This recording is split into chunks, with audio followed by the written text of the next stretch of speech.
Unforgettable stories out of Western Jamaica from the scrapbooks of Adrian Freighter.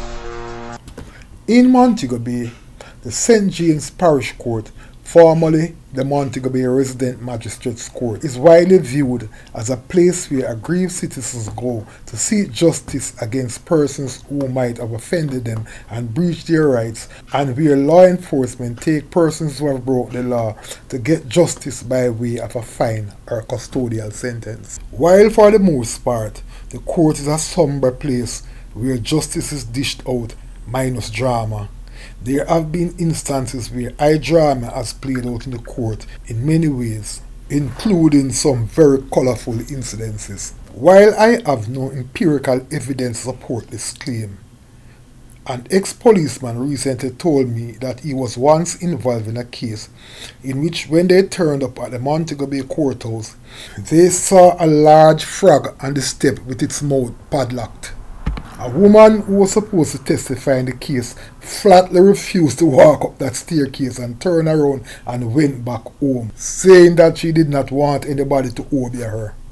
Another incident of note was the 2001 situation in which dancehall artist Alozade, who was brought before the court for using expletives during his performance at Reggae Sumfest, lost his school and then got into a fist fight with two police officers as the presiding judge looked on in amazement. He was subsequently sent to prison for 9 months for that infraction. There is also the case of Senior Superintendent of Police Anthony Castell, who collapsed in court after he was convicted for the 2016 shooting of a pregnant woman.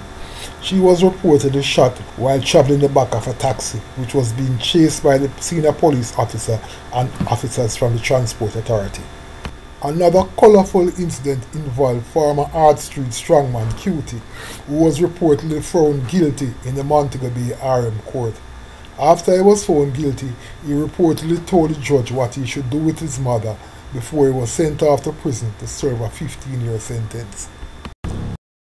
While the incidents mentioned were only dramatic in nature, in this edition of Lest You Forget, we will be looking at an incident in which a man jumped to his death from the 2nd floor of the Montego Bay RM Court out of fear of being returned to the lockup at 14 Barnett Street, which has had a long history of prisoners being ill-treated by other prisoners. I will be revisiting that story from a story I wrote for the Star, which was published on May 7, 1998, under the headline, "Prisoner Jumped to His Death from Courtroom Window."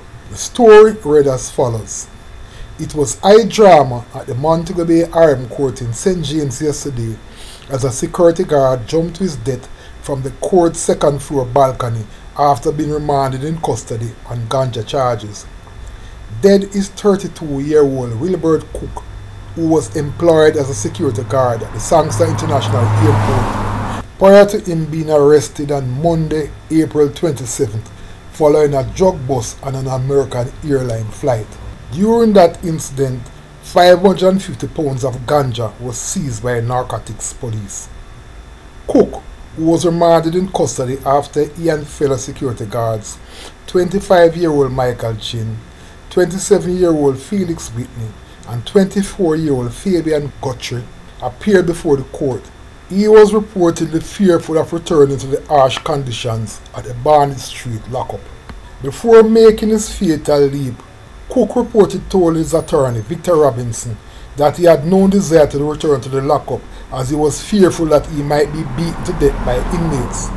Cook started his fatal move by first jumping through the open window of the courtroom. He landed on the balcony outside. He then scaled the balcony rail and then plunged over 30 feet to the concrete surface on the ground floor. Cook's crumbled body was rushed to the Cornwall Regional Hospital, where he was pronounced dead on arrival. Despite the modification work which was done to the courthouse to prevent a repeat of the incident in which Cook lost his life, it was a case of deja vu some 10 years later as another prisoner tried that very same scary maneuver. However, he escaped with only major injuries, which he recovered from. In that February 26, 2008 incident, a man, Desmond Stewart, who pleaded guilty to a charge of robbery with aggravation, was being fingerprinted when he ran away from the police and jumped over the same second floor balcony. While he too landed on the concrete pavement on the ground floor below, he only escaped with injuries which he managed to recover from.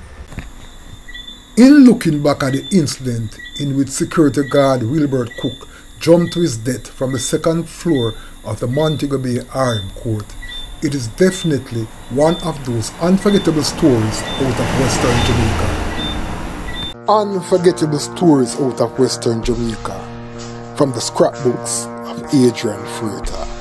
Before you go, please remember to subscribe.